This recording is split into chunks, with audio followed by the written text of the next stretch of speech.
says in Luke 6:45, "The good man out of a good treasure of his heart brings forth what is good, and an evil man out of the evil treasure brings forth what is evil, for his mouth speaks from that which fills his heart."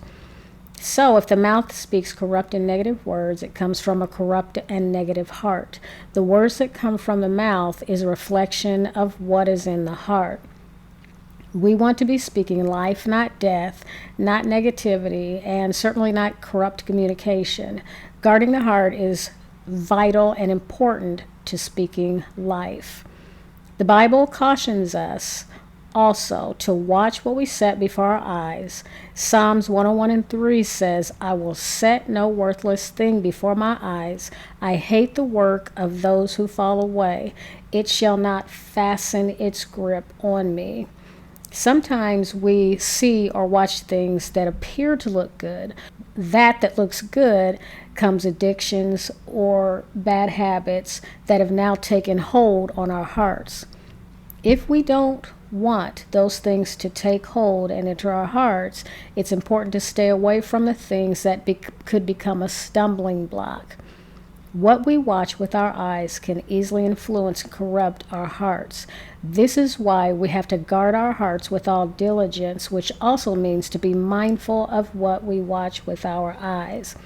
If we examine our hearts and see that our hearts have been tainted or are not clean, we can always pray to God, who has the power to cleanse our hearts. David prayed in Psalm 51:10. He said, "To create in me a pure heart, O God, and renew a steadfast spirit within me."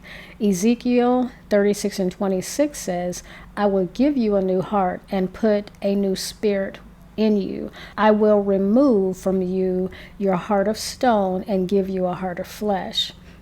1 John 1:9 says, "If we confess our sins, he is faithful and just and will forgive us our sins and purify us from all unrighteousness."